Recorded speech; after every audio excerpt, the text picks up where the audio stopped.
our Friday Short History of the World class, Friday, March the 7th, 2025, from room A320 in the Gordon Wiley building, my old building and old classrooms where I used to teach. Just for today, there's a big event in the global classroom today, and it was booked some time ago. And a note was sent out to everyone today to come here. And I also posted a note on DC Connect last night. So great. Quite a few students have shown up in person, and I would actually show you all of them and they could connect with you. But right now, this is the best camera angle. Otherwise, the light is going to glare a lot. And so essentially, just know that around me right now, there are about 10 students. You can see, I think, Jocelyn in the back there. And who else is there? It's and Jenna? Yes. And Jana's here, great, okay. And then we have quite a few others. It's good. So, okay, we're going to start, and let's just see who's on board right now. So, can you just everybody refresh me with your names? Just say your names individually. I may. That's Santiago, right? Okay, Santiago, definitely. I won't forget a great Spanish name like that. I lived in Barcelona, Spain, for a couple of years, many years ago. So, love to travel in South America if I could. And then back. Mike, yes, Mike. Okay, great. And then who just walked in? Michael. So we have Mike and Michael. Okay, that's easy. Piyush, of course, is here, and maybe we'll have some time to talk to Piyush about a presentation he made with Enactus yesterday, and apparently their team in Mississauga won first place, and they're going to be going to the national competition soon. So we'll talk about that. Okay, that would be great. So Santiago, Mike, Michael, Piyush, and then Sujan, great. Okay, Jazeel, of course, is here, and then back there it's Nick. Yeah, Nick is in the hoodie. Good, you can leave the hoodie on. That's okay. And is it Luke? Sean, yeah, Sean. And then, of course, Jocelyn and Jonna. Okay. And then in the Cosmos Live is Ethan, Akmal, and Aaron, who should all be able to hear me clearly and see me clearly. And it looks like our recording is staying stable right now, and that's good. Let me just double check because I lost it this week. No, good. So everything's good. And for those of you here in person, in terms of speaking, just when you speak, just try and speak a little bit louder when you talk today so that the camera mic can pick you up. Okay, well, today's class is going to be very interesting, I assure you, because there's a lot going on right now in the world that is historic that we need to address. I just want to make sure that for those in the cosmos right now, when I turn away and speak to all of the students in person, is my audio still clear enough that you can hear? So just put a yes in the live chat if you can hear me still clearly, because I'm not directing my sound. So great. Okay. So we can have this class, and right now it's about just a little after 11:10, and we'll have a 90-minute class. Maybe we'll break for 5 minutes at the top of the hour and come back until quarter to one or so. But we'll see how it goes. So today's class is going to be very low tech in the sense of, because we're in another classroom for just today, and because I don't have enough time to figure out the tech setup of this entire room, all you're going to see on the screen in front of you is a map of the world. And that's fine. That's really what you should be seeing increasingly, because we're talking about civilization every class now, about how humanity has created cultures and societies and created borders, and how things have shifted and changed over the centuries and the millennia.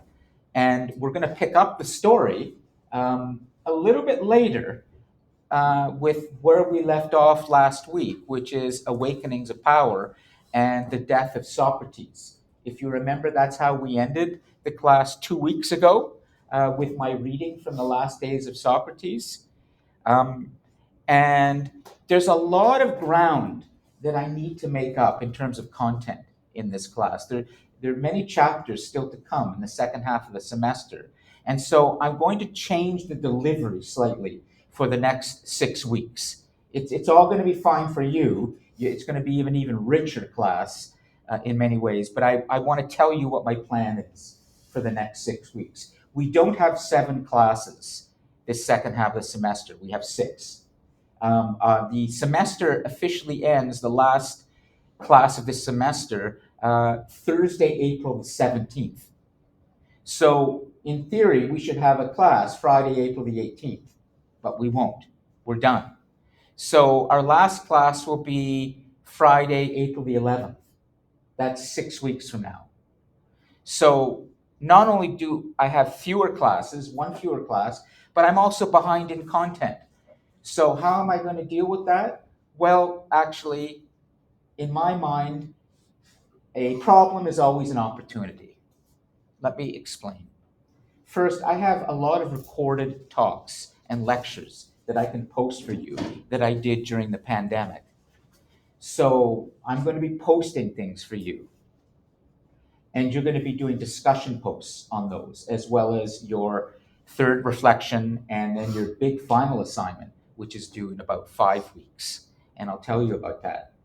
So the question then will become, what exactly are we going to be doing in our in-person classes if I'm going to be posting quite a bit of content for you online? Well, as it happens, we're going to be doing something I've never done before. And I'm doing it because I want to meet a historic moment that we're in. I am going to make every Friday class that we have, and we'll be back in the main room tomorrow, next Friday, largely discussion about the history that we're going through right now in the world. You have to understand that the changes taking place in the United States and as a result Canada and elsewhere are absolutely historic for Canada's future. It would be irresponsible of me to come into a class, particularly a history class, and talk all about the past now when the fact is your future is being reshaped right now. Canada as a nation is changing. This is not hype. This is real. So it's really, really important that you understand for your future, and we have a chance to discuss this each week. How do we deal with the fact that history is being made right now, and what kind of world are you going to graduate into in the next few years, which is Canada will be a different country. Oshawa will be a different town. Jobs may be lost. The auto industry may disappear from Oshawa. The United States right now wants to do something it never has. So we need to talk about that. But I'm going to see how it goes. For now, for today, I'm going to begin with a really good discussion with all of you about what is happening in the world right now with the United States, Canada, and the rest of the world. How is the world changing? What does this mean for your future? And essentially, what is the United States anymore? It used to be something, but it's changing now in terms of how it interacts with the rest of the world. You need to understand this. We will see how far that goes. I will then, after break, we'll see where we are, begin to lecture in a very low-tech way by carrying on with the story from 399 BCE, which was when Socrates had to take his own life in order to save the cause of liberty. But I may not. I may have you watch the rest of that as recorded talks that I've done, and then I'll see when we return next week if we'll continue with these discussions or not. But I would like to make a proposal to all of you. So I'd like you all to listen right now. I believe that your generation needs a place to come together at this moment in time to have a intelligent, fact-based, honest, tolerant, and fair discussion about what is taking place in the United States and how that affects all of us. And I would encourage you, if you would like to continue this, which I think you should, which is to invite your friends and anybody else to these discussions. But I need to first check in with all of you to see if you even care about any of this. And I need to show you something, okay? So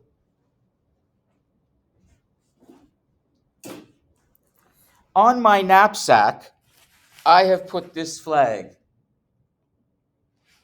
And I am now walking around wherever I go with the Canadian flag on my knapsack. I am 62 years old and I grew up in Canada. There's nobody here that's even half that age. Some of you may not even care about what I'm talking about. And if you don't, I need to know why.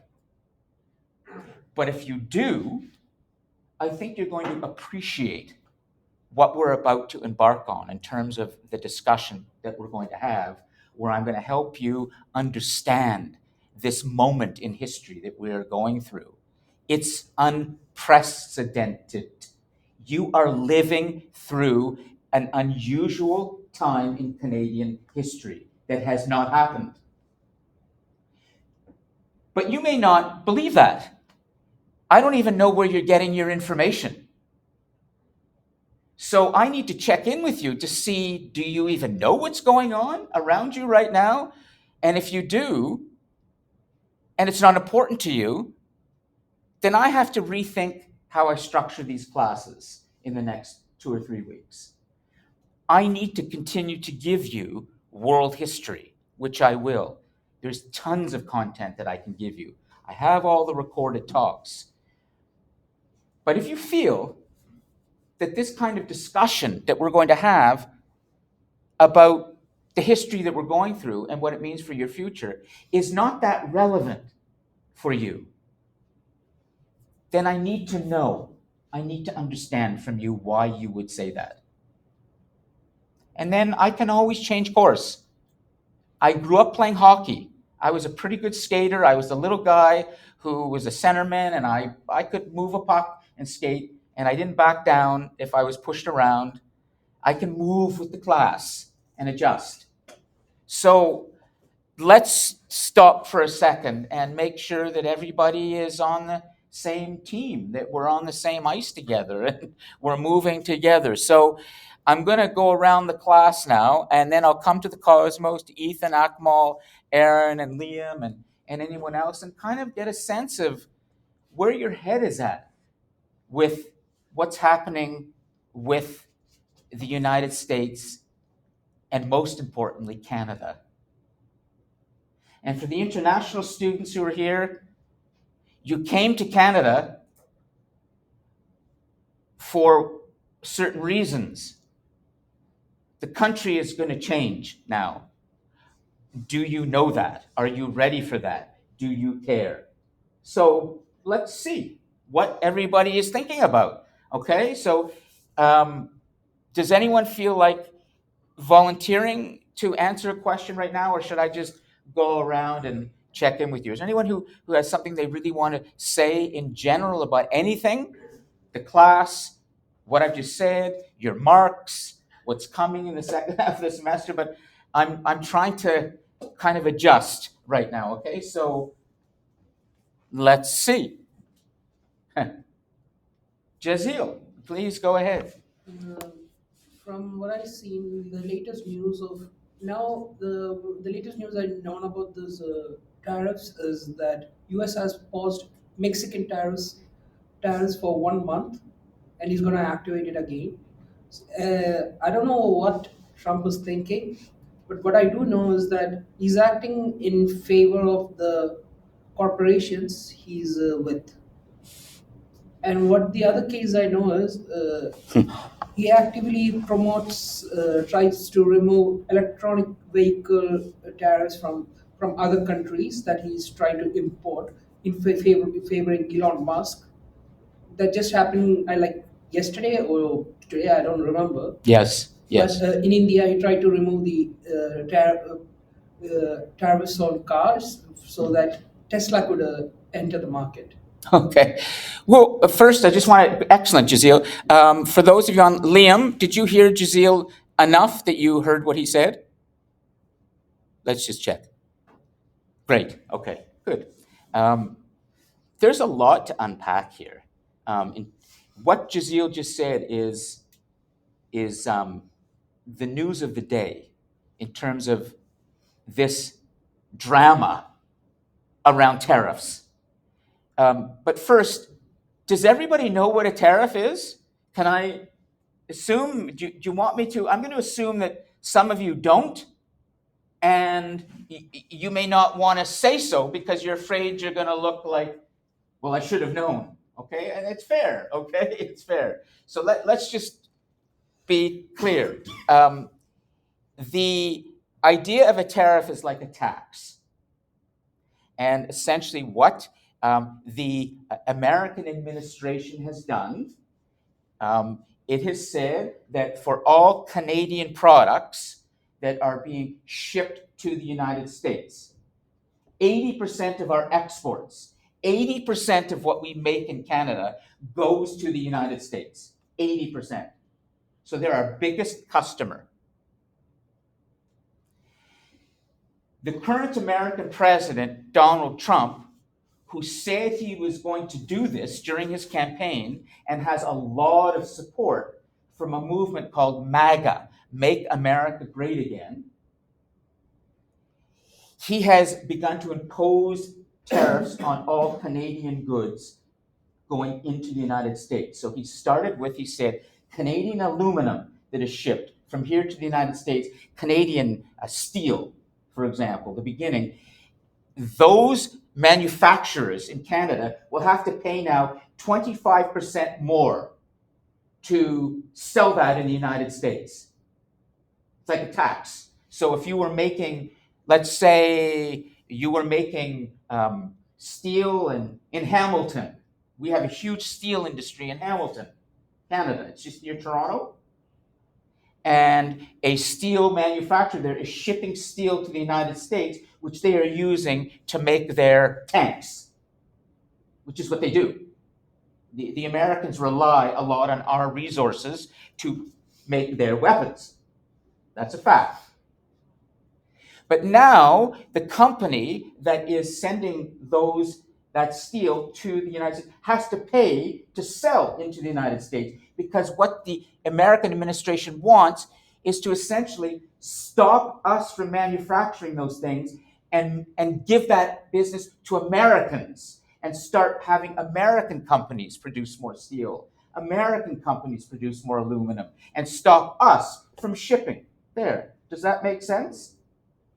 That's called a tariff. But there's a bigger picture. And I'm not sure you all understand the bigger picture here. It's not about tariffs. It's not about fentanyl.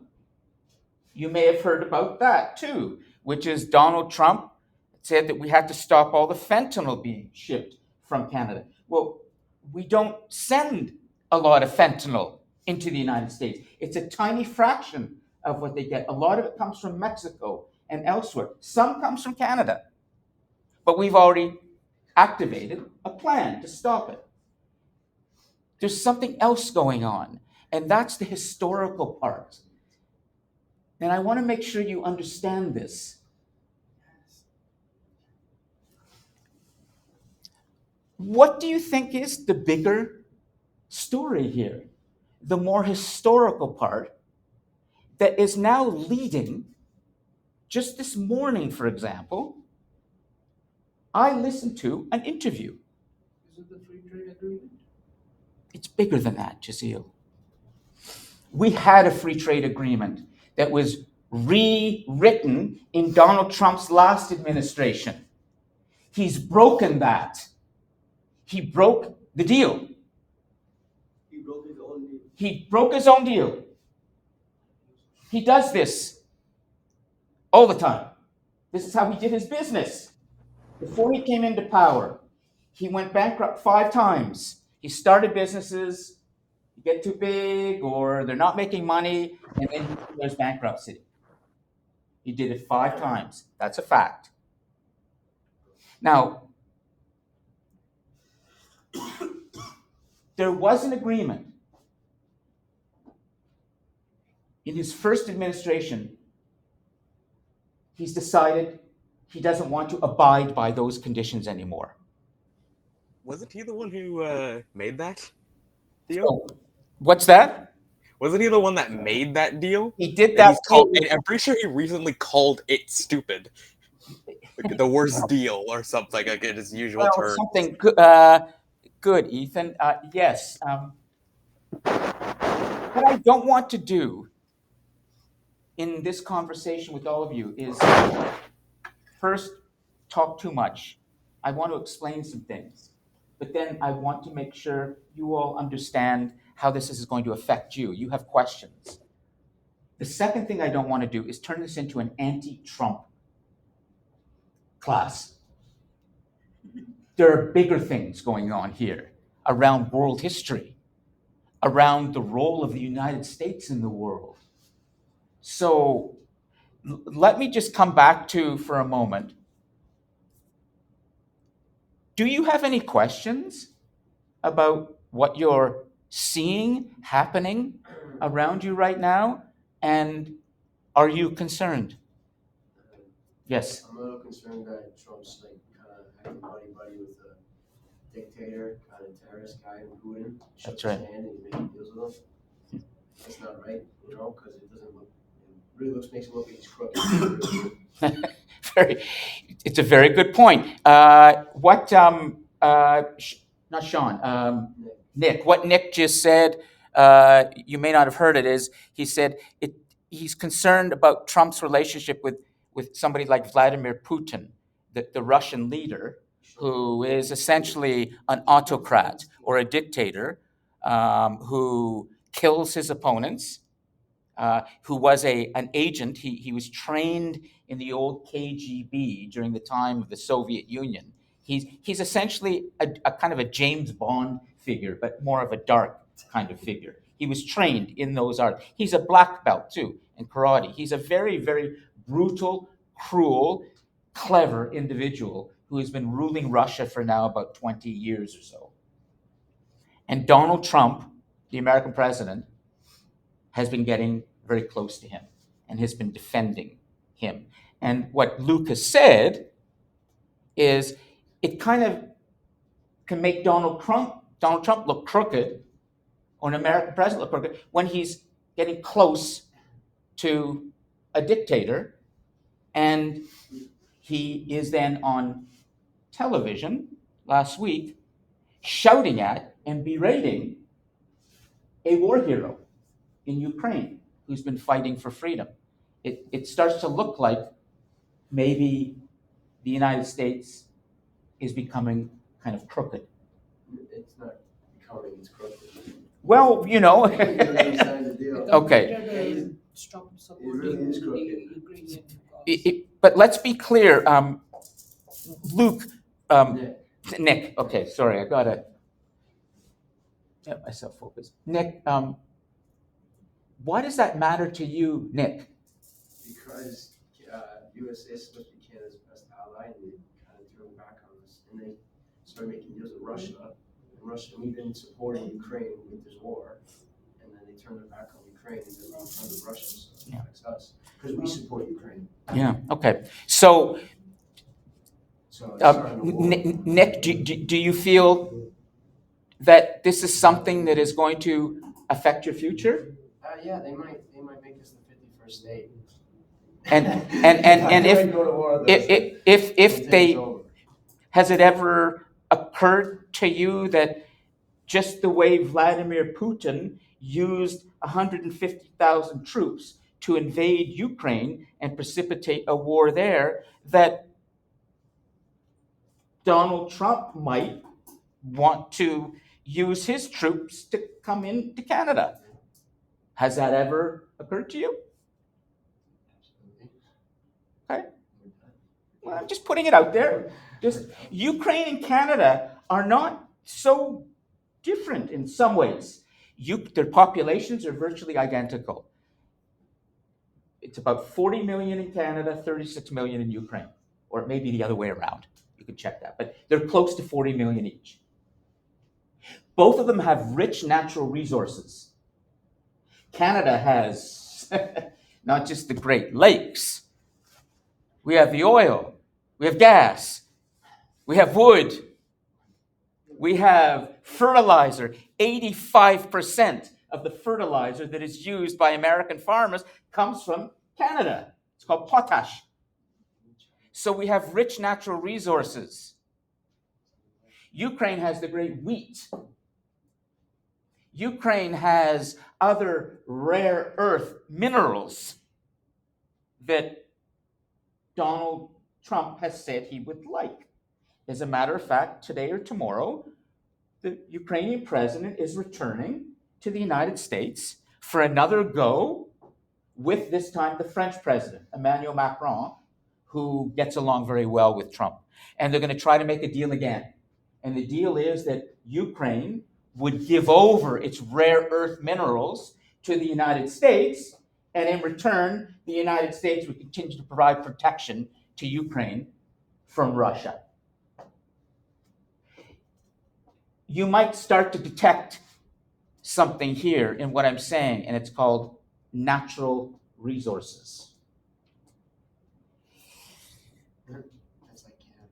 Let me just leave this for a second and go around, because I have a lot I want to help you to understand and unpack and put it into global context. We have a map up here of the world, everyone, on the screen in front of us, and I would recommend for all of you online that you go grab a quick map of the world and open a tab and have it in front of you, because we're going to be talking about the bigger world too. So Nick, thanks. You have said that it kind of concerns you that our greatest, longest ally is now telling us that maybe even worse than that, which is maybe it wants to destroy our economy so that we will come to them begging to become the 51st state. Maybe, maybe not. But let's move this around. And just finally, Nick, 3 years from now, Donald Trump is going to be in office for another 3 years, at least. I have news for you. Are any of you aware that he is attempting, he's just started to float the idea? It's true. He wants to do exactly what Vladimir Putin has done in Russia and Xi Jinping has done in China, which is what? Become a Change the Constitution. Change the Constitution so that lifelong leader. lifelong leader. That's called dictator. That's what Julius Caesar tried to do in Rome, and he was assassinated for it. I will read you about that today from The Decline of the Roman Empire. in speeches that Trump's MAGA supporters have been making, including Donald Trump, there has been the idea now being floated that perhaps the American Constitution could be changed so that his term could be extended. That's exactly what Vladimir Putin did in Russia and Xi Jinping has done in China. They give themselves power for life. I'm not making this up, guys. I've been doing a lot of thinking about this. I just want to bring you information. So, that sense of betrayal, that sense that maybe things could get worse, and there could be even a greater conflict between the US and Canada, could affect Nick's future hugely, right? How might that affect your career, your career choices, Nick? Well, I'll probably still get a job. I mean, I'm in policing, so they'll need me even more than ever. Yeah. The hiring demand will go up for me. But everyone else, yeah, people Yeah. work in factories, automotives, all that, yeah, they'll lose their job. Okay, and would you? Let's just say, Nick, And I'd have to go to war if they have to. if we went to war, we can't fight the U.S. We have a very small armed forces, but that didn't stop many others in history, and we know some great battles in history of small. Even Napoleon was up against smaller forces, but he was so smart strategically, he won. I mean, the only advantage we have in war is that it's our land, and we know our land better than them. But we'll get decimated for 3 days. Well, maybe not. Maybe Nick will decide. Maybe Nick will say, well, if I see this coming up, I might go and check out my Canadian Armed Forces office and see if they need me to help them.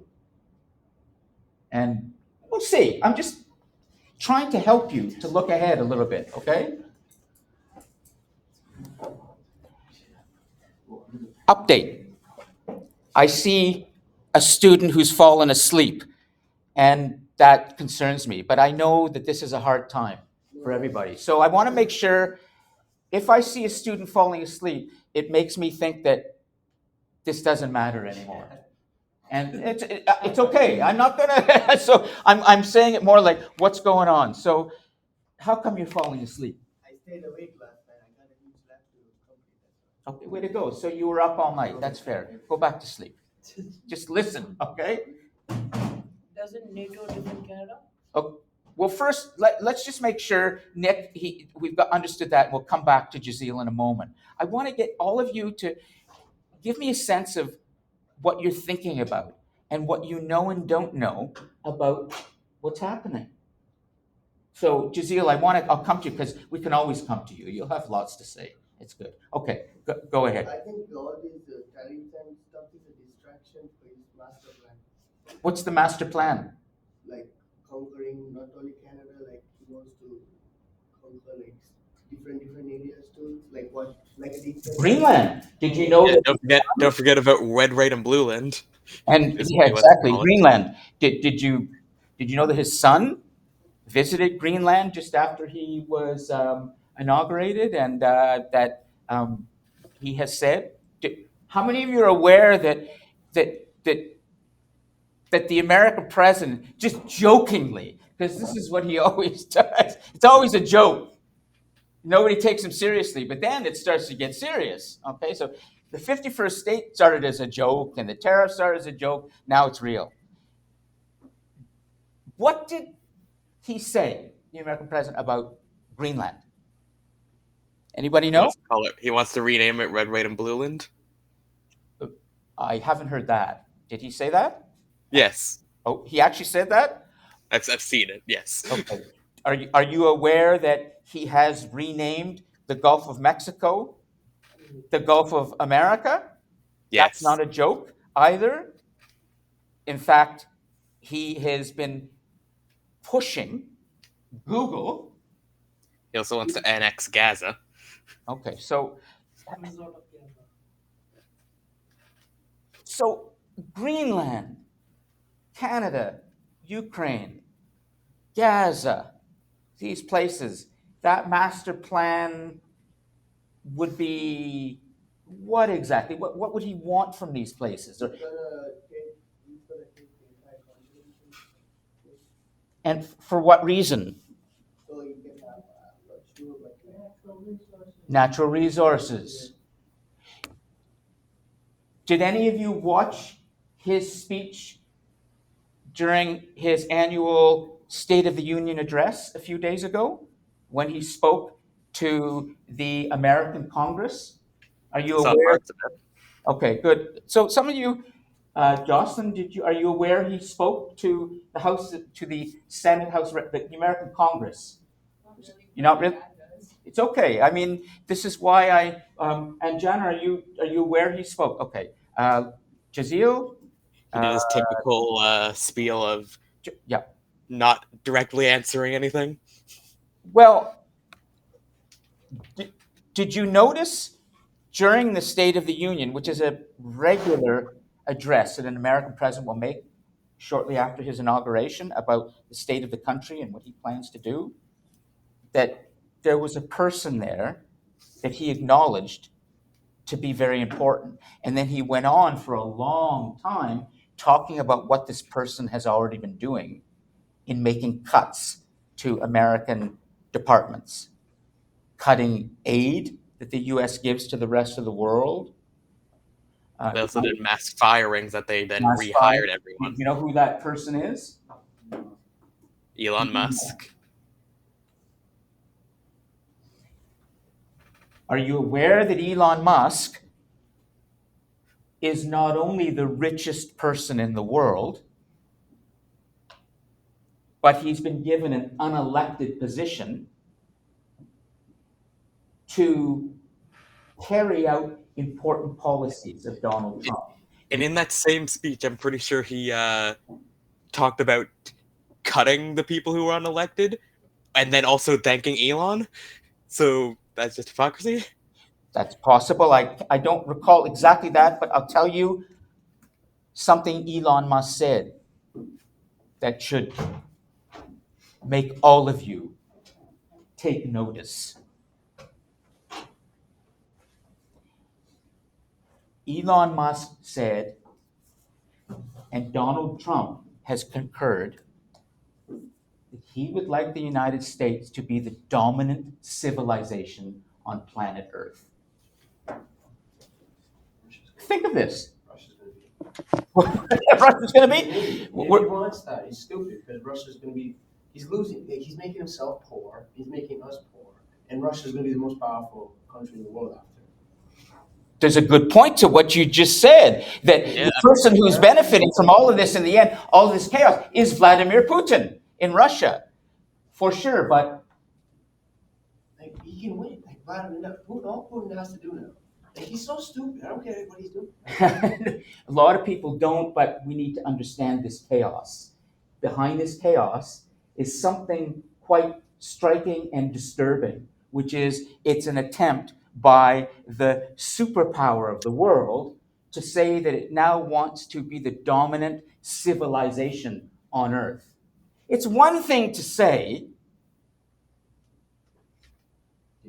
the rest of the world should adopt democracy and freedom and free markets, and that they become a friend with the United States and adopt a way of approaching the freedom that's similar to the United States, but yet still respects their cultures and even allows for them to be who they want to be.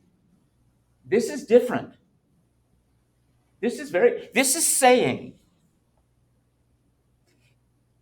we now live on one planet together. The world has become a planet. This is the world you live in, I live in, all of us live in.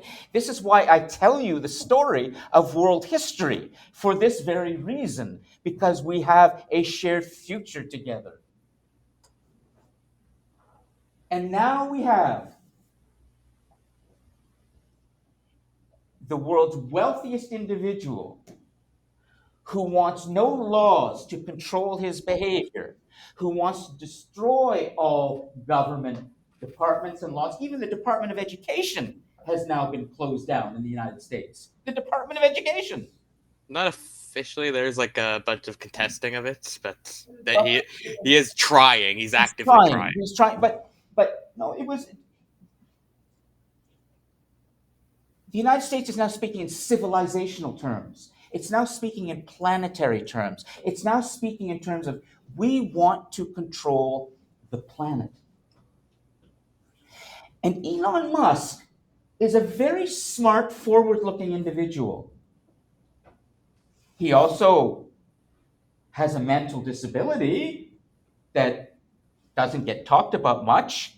It would be nice if it did, and he showed more compassion in terms of his autism or Asperger's syndrome or whatever it is, but he has that. It's known. It's been discussed, but he usually pushes that aside. In the same way that Julius Caesar,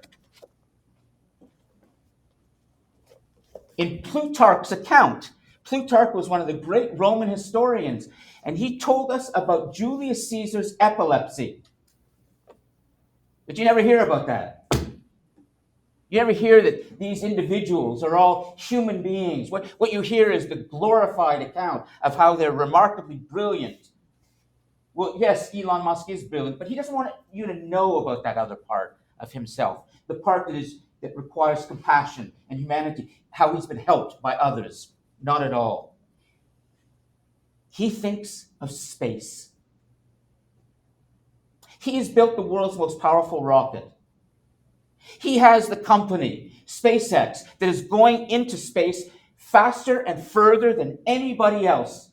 More than the American Space Agency, Europe, China, Canada. He's making space travel something nobody has been able to do because of his engineering brilliance. He thinks in terms of planetary terms. He thinks in terms of civilizational terms. He wants to go to Mars. And he wants, when he looks back at planet Earth, to go, the United States is the power there. The United States controls what happens there.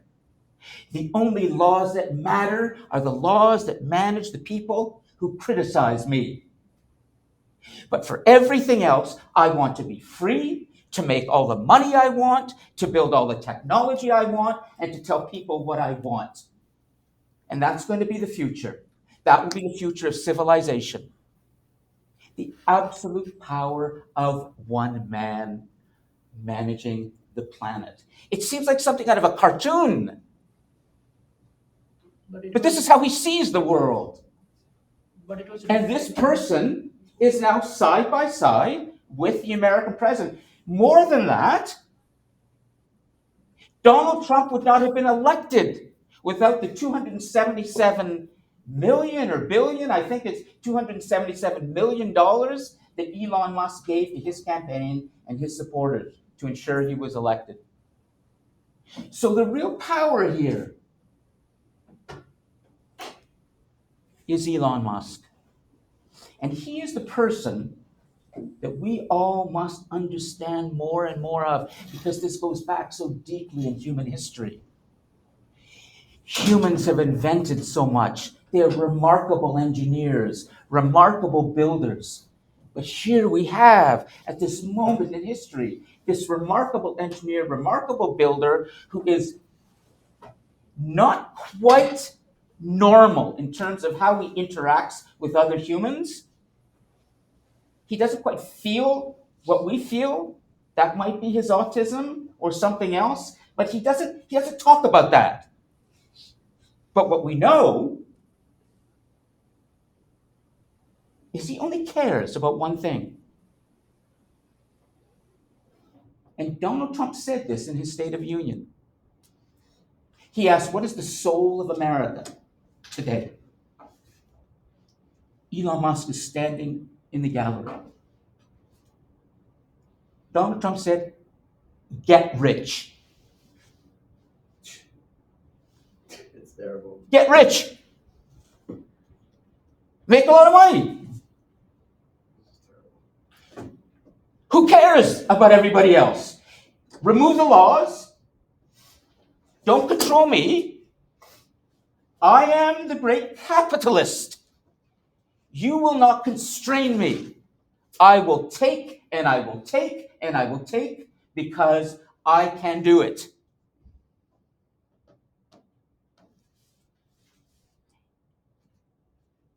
This is the future that we are dealing with, and Canada has to figure out, what are we going to do?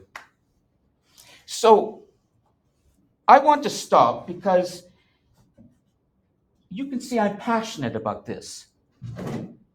And I don't in any way want you to feel that I'm trying to change your minds or brainwash you or in any way. I'm a teacher. Well, I completely agree, to be quite frankly. Well, but good, but you don't have to. I want you to care about what's going on. I want you to ask questions. I want you to look around you and go, the world around me is changing shape. It's a new era, as the French president just said this week. We're entering a new era. Let's understand what that's going to mean for your future, and let's go back into history and try to understand, where might this end up? Where might I be in my life in 20 years from now, 30 years from now? What decisions should I be making in my life?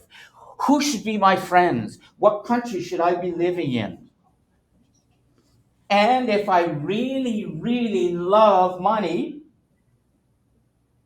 the way some Canadians do, there are 10% of them who want to become the 51st state, then you should go to the United States. You shouldn't be here.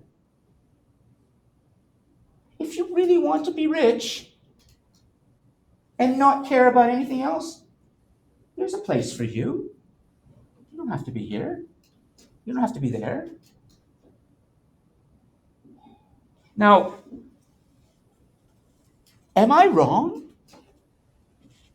Have I said anything that seems exaggerated?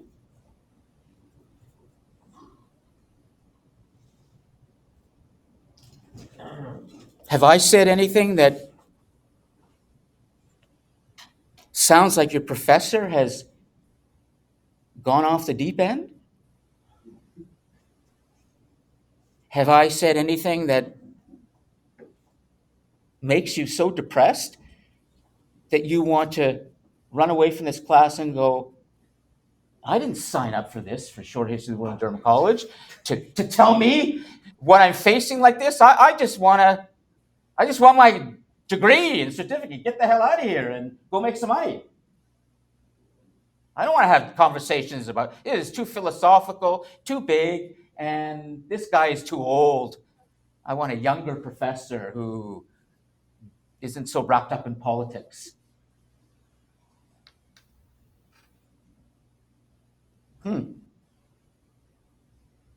So am I led to believe, looking at all of you and looking at the cosmos and the planets there, that this is something that you care about? Or not? Okay, well, let's see who's brave. Okay, we'll go to Jazeel, default. And then we've got to come to Santiago as well and hear some thoughts from, and we can come to Push, who just won first place. And we know Nick is going to have, through that hoodie, there's going to be some insight coming out of that hoodie. That's for sure. Okay? So, Jazeel, what that I've just said kind of makes you think? It's real. Can't deny it. It's something that we can't run away from. That's the point. It's something we can't run away from.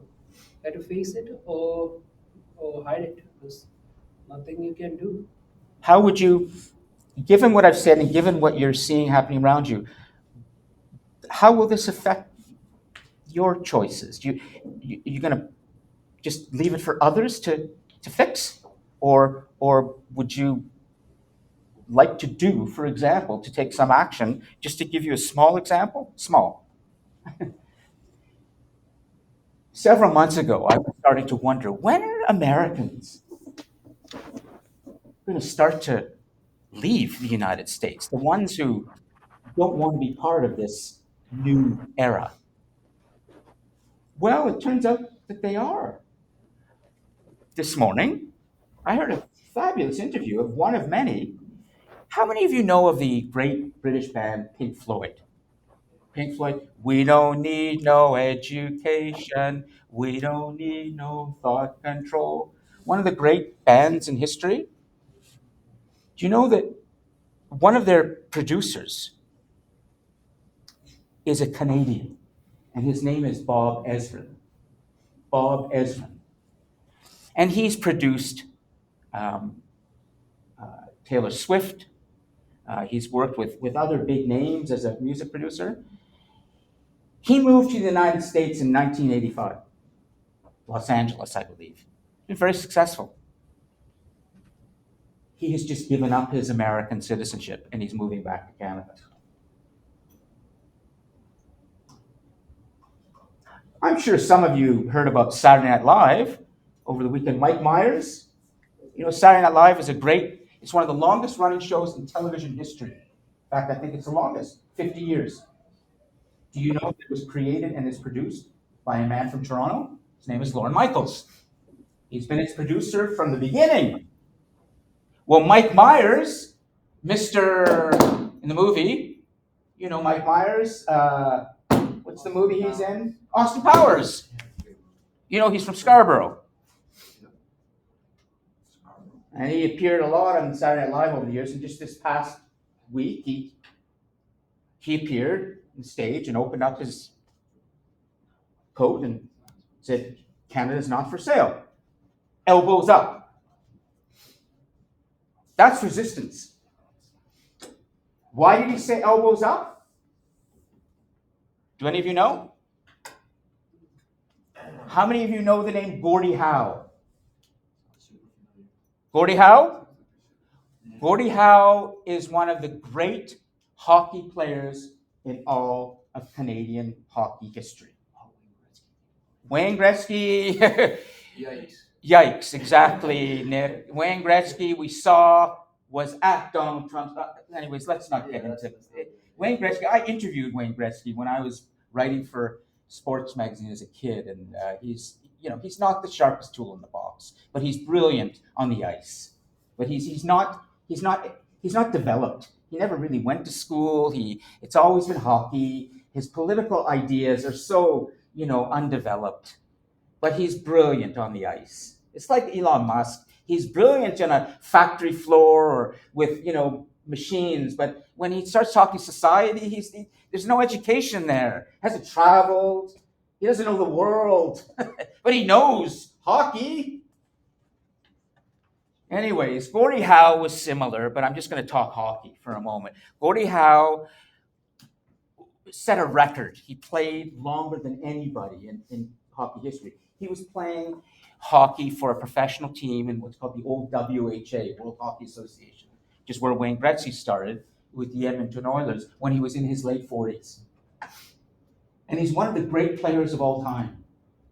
He was known for his elbows. He would go into the corner and he would put his elbows up. Get out of my way. I even did a little bit of that as a kid because I was a tiny kid going to corners. So you got to really figure out how you're not going to get knocked around. Get your elbows up. I still got the crap kicked out of me at times, but so the idea of elbows up, the idea of Mike Myers, a Canadian, and elbows up is we're ready for the fight.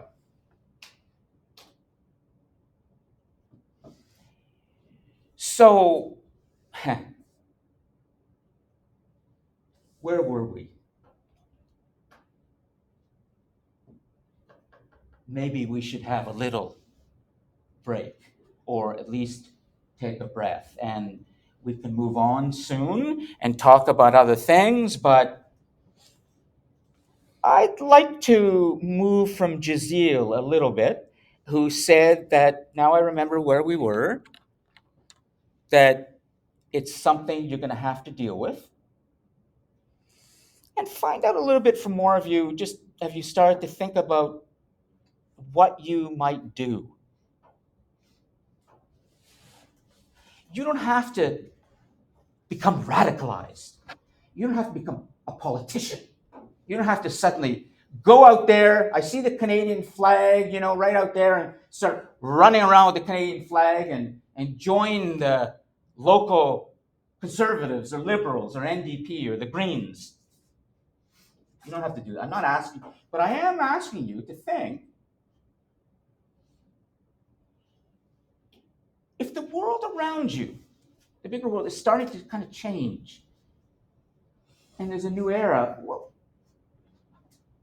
how does that affect your future? What are you going to do? It's there. It's this elephant now. There. It's there. You're not going to be able to avoid it. So what are you going to do?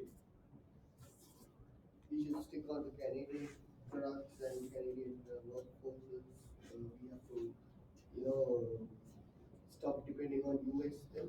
Yes. Little small changes could help, because we as humans, every single Canadians, if we take a small step front, Yes. we can, survive this crisis. This is really lovely. This is almost like the human 20,000 years ago, who has wandered into the northeast of the world, and he comes to the Bering Land Bridge.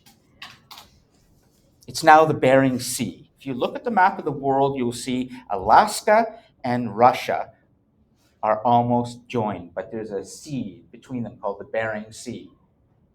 20,000 years ago, humans start to walk across land that was there, that eventually melted when the Ice Age melted.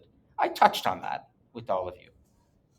Imagine being that human or family comes across, and the world is still really cold up here. There's a lot of ice, and it's like these ice sheets. They're almost a half a mile, or how many meters is half a mile or a mile? It's pretty high.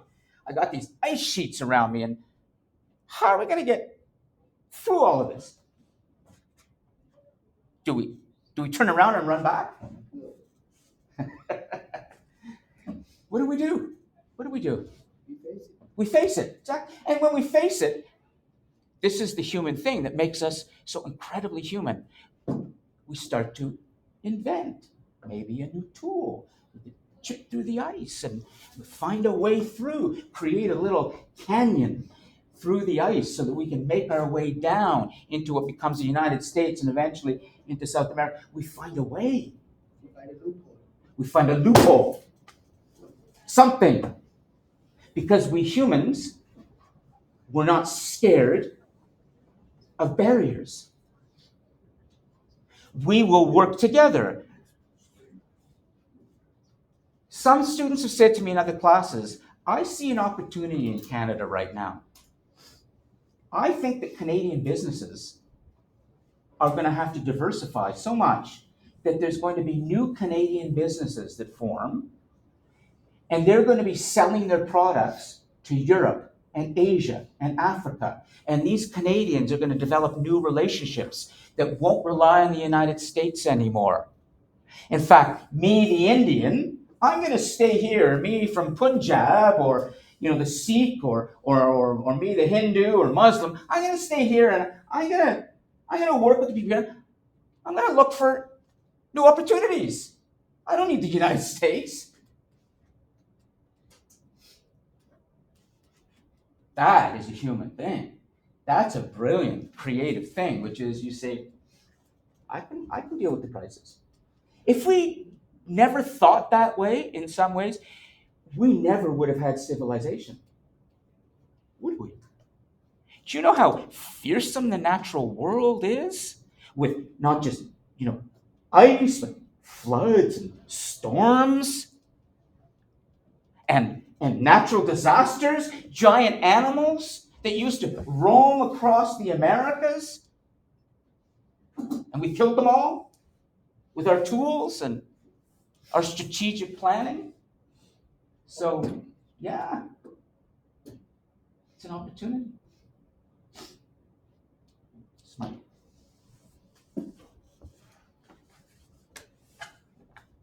Santiago will stop. What's that?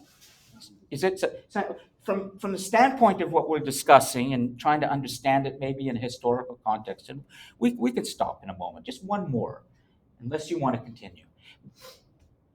What do you think about your future now? You're in Canada. How long have you been in Canada? About a year, two, And where are you from again? Venezuela. Venezuela. Whew. That country's had some political upheaval. You gonna go back? No. Huh. Why? Why don't you just leave? Get the hell out of here.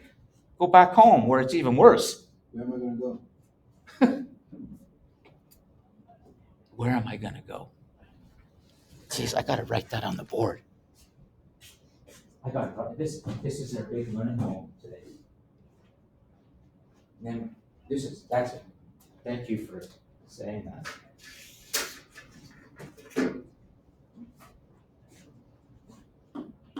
Where am I going to go? Santiago.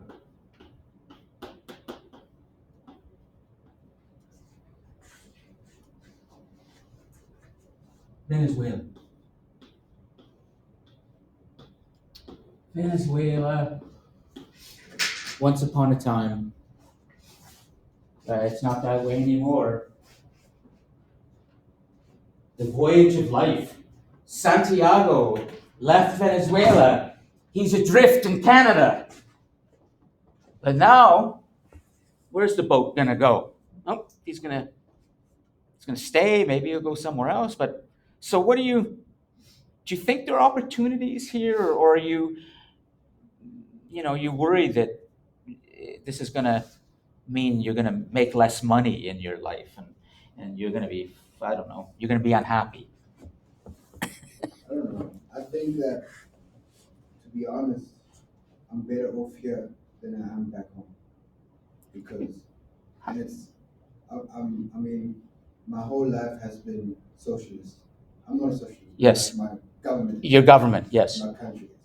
And it's kind of like, I've seen the shitty side, I guess. And I don't know. I think people complain that it's bad now and it's scary. It's a crossroad way. It's a crossroads. It can either go Great that word. way or like it gets better. Yeah, yeah. Personally, I think that we're in a dangerous situation between the US right now, and I think that from what I learned is that we can't rely on the US at all. Yeah. And you just need to buy it for it and do what you can. But I'm better off here than you all. Did you ever think as you were growing up, or even more recently, that you'd like to live in the United States? Yes. A lot of people have felt that way. Many people around the world have been drawn to the United States. Do you feel that way now? Not necessarily, but I mean, it's always been a second option for me because that's the Hispanic dream. Every Latino wants to be in the US. Yeah. Now, I'm not really. I don't think so now, but yeah, I have family in the US. West Side Story. Yeah. The great West Side, at least Puerto Ricans, but I mean, it's.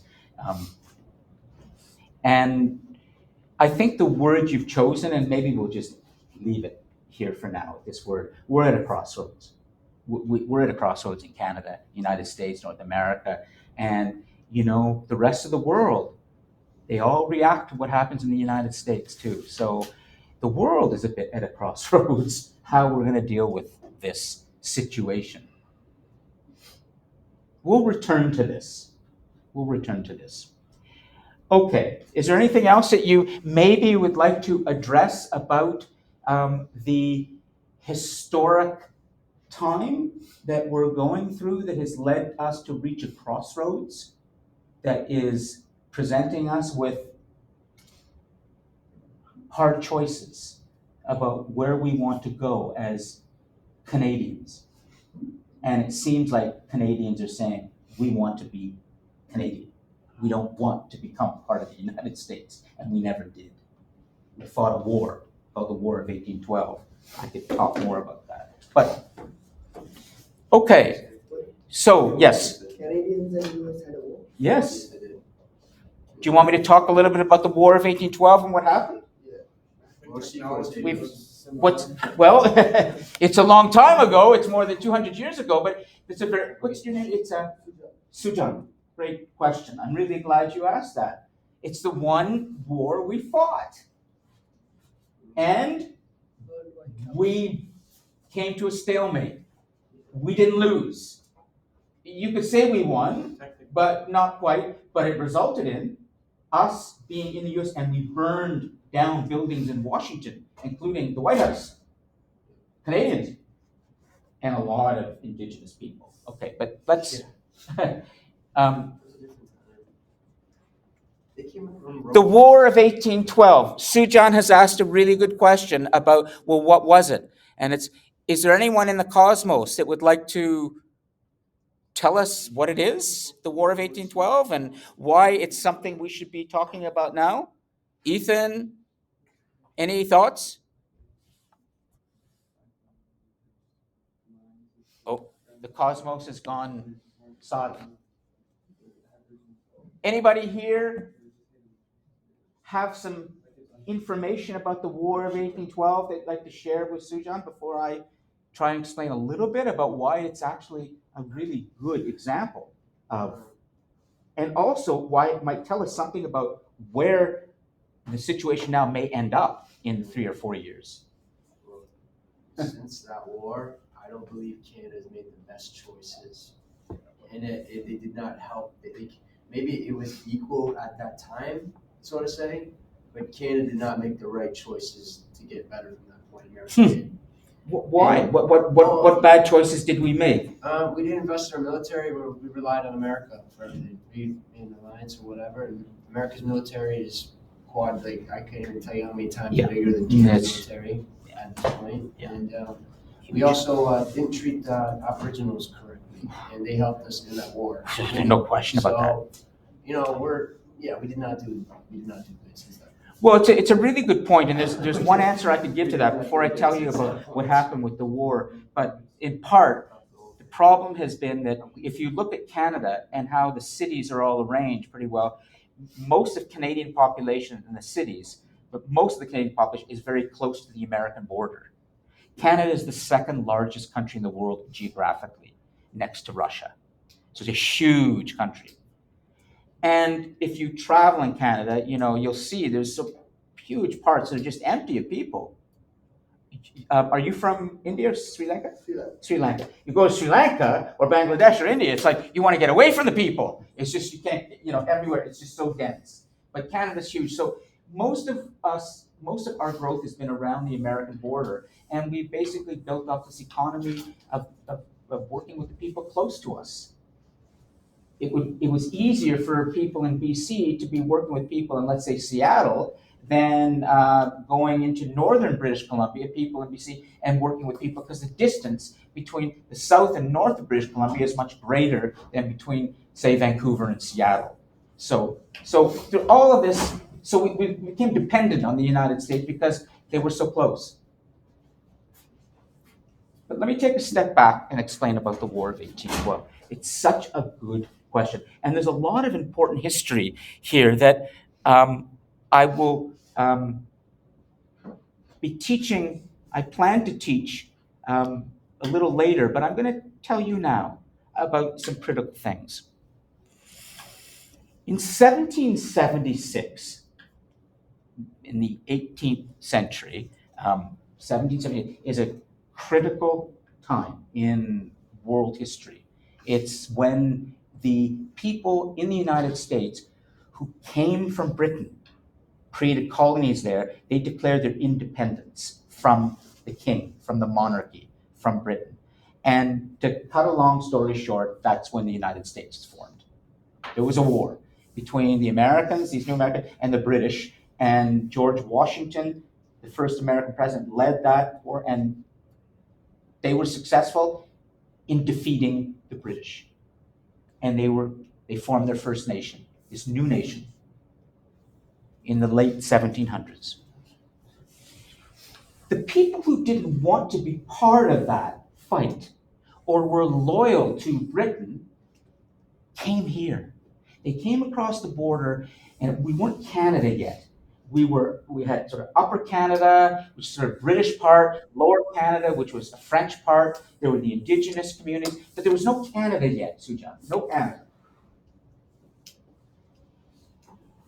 And essentially, these new Americans who had formed this new nation believed very strongly that they had what's called manifest destiny. You ever heard that term, manifest destiny? It's a belief that you have a God-given destiny to control this land. That wherever you go, you're supposed to be there. It's your destiny.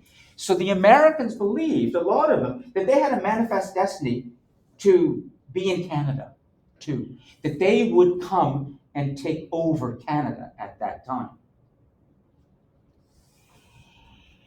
So much so, and there was no Canada then, but so much so that they believed that it would be an easy battle for them, that the leaders at the time in the United States felt like all they had to do was just walk across the border and it would be theirs. Well, it wasn't. What happened was that the British and the French and huge amounts of indigenous peoples, even the indigenous peoples in the United States, led by Chief Tecumseh. He's a very famous Aboriginal leader. He decided to ally himself with us up here because he didn't like the way the new Americans were treating the indigenous peoples. So he came up here, fought against them, and there were some very, very hard battles fought near Niagara Falls. You've been to Niagara Falls? Yeah. Probably have. You go down the river, do you know Niagara-on-the-Lake? It's a little town there, Niagara-on-the-Lake. And you'll see all along the Niagara River, extending from Niagara Falls, up along the cliffs, coming into Lake Ontario from the river, battle sites that took place. Because the Americans crossed the Niagara River and invaded Upper Canada at that time. If you go today to a particular place called Queenston Heights, which is very close to Niagara Falls, you will see a huge statue. It's called the Brock Monument. General Isaac Brock was the British commander.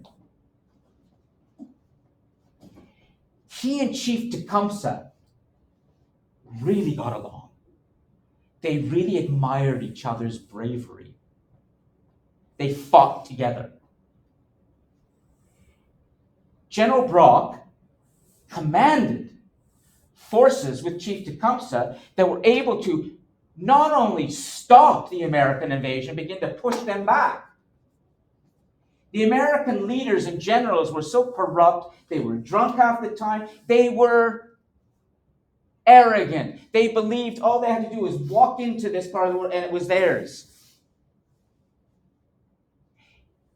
General Brock died in battle. Tecumseh, I think, also died, if I remember the history correctly, but I'm not sure. After that war, Sujan, the people of Upper Canada and Lower Canada and the indigenous peoples, they became prouder, bolder. And there was a movement over the next decades to create a confederated Canada. And it is said that the Canadian Federation in 1867 is in a very large part a result of the pride that these British and French and Indigenous peoples felt in defending themselves against the American invaders. Now, not the names. Nick. I'll get it. Nick said a very good point about the way we've treated Indigenous peoples. It is a disgrace in Canada that the very Indigenous peoples that helped us to defend this, we then turned around and put them into residential schools, the British and French. And it's, Canada has when we were confederated, we still treated many people terribly, terribly. You might say that in India, the way the untouchables are treated is similar to the way we treated Indigenous. But Canada, as a nation, was in large part formed because of the movement that developed after that war in which we defended ourselves. So we might say, from that lesson, that we are being invaded now in a little economically. But if this turns into a harsher conflict, a military conflict, history shows that Canadians can take care of themselves. They'll fight. Volodymyr Zelensky, when Russia invaded Ukraine, the Americans said to him, "Come with us, we'll get you out of there. You can't fight Putin." And he stayed. He stayed. Maybe we would do the same. History shows we did. Sure. See, in Canada, most of the industrial parks, all the businesses, everything is located close to the border. Yes. Just telling, okay, if it turns a battlefield, we lose all our, in between, like resources and stuff, right? Farms, Because mines, Oh. industries, everything is at the border, right? So I never thought I would live in my country and actually be speaking, having a conversation about, well, what if there was a military, how would we deal with all of these, with the battlefield? I never thought, but I'm actually thinking now, just thinking. Maybe there are opportunities when you talk about the businesses, there's a real movement now to open up interprovincial trade. So there's a big movement to build a new pipeline from Alberta that goes all the way across Canada and delivers oil. Because right now we have our way it works, we have pipelines going to the US, and then it's processed down there, and then it's shipped back up here as oil. We're going to stop that. But there may be more opportunities where businesses will start being created in other parts of Canada that are more remote, in Northwest Territories and elsewhere. And there may be opportunities for you. You have to start thinking along those lines, but yes, we're very vulnerable at this point militarily, unless we get a big ally, China. like China. I don't. If we had, And if- we'll be all right. If we had China, we'd be all right. Yeah, but China's another problem, and that's the same sort of, Anyways, China is going to start buying lands, maybe. That's what they Um, did in Sri Lanka.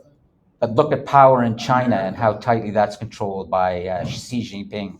America owes China trillions of dollars. So if we got them as an ally, we'd be pretty good. They owe them trillions. Well, America's debt so much to China, it's crazy. I'm going to say this for now, just because I want to make sure all of you have time to process this. I want to thank you all for being prepared to take the class in another direction. And I can see from your questions and your comments that you do have a lot that you would like to know and understand. And I'm going to suggest that we end the class in a few minutes. I'll let you go. I'm going to post for you recorded talk. So the rest of Awakenings to Power, Spells of Our God Kings, A Greater World, The Conquest. They're good talks. I did them in the Global Classroom, and all the content is there. I'm going to give you some directions on what to do in terms of what to watch. And then next week, we'll be back in the Global Classroom. I will decide then if we're going to talk more about this or I'll carry on with the story. But I guarantee you, here's what I can tell you for certain. Going forwards over the next 6 weeks, you're going to get, if you're prepared to work a little harder, you're going to get not only short history of the world, but you're also going to get this opportunity to have some great discussions with your professor about the history you're living through now and what that means for your future. Bring any questions you have next week, and we'll start again with a discussion, but you will have watched the recorded talks. And if you like, I might jump into a new lecture and carry on with the story. I'll just see how you're doing, okay? But you're going to get everything over the next 6 weeks plus the bonus, if you want, okay? Is that fair? Third reflection, I will be posting the directions for that. It's coming in about 3 weeks. The fourth reflection, which is the big one, that's in 5 or 6 weeks. That will be posted. So all you have for the rest of the semester is just like the first half. You're going to have your discussion posts, and you're going to have 2 reflections, except that your reflections now are bigger. Your third reflection is 750 words. It's worth 25%. Your final reflection is an essay, and you can do that as an essay or a video. You'll have a choice, and that's worth 30%. That's your big assignment. So your big work is coming in this half. But I think all of you know, and I think I have learned, this is not a heavy workload class, guys. I've designed it to make the classes something you really want to be there for. And the rest is like on the light side. You keep doing your discussion posts, keep doing the reflections. Do not cheat. And you're going to be up in the 80s and 90s, and maybe you'll get the 100. Some are in this class. In fact, I think, yes, right? She's been writing really well. She nailed 100 on her midterm. Okay. What do you think? Sound like a plan? You're all good? Okay. Have a good week, and I'll see you next week, okay? Thanks, everybody. And thank you all online. Email me if you have any questions, and I'll see you back in the Global Classroom next week. Take care.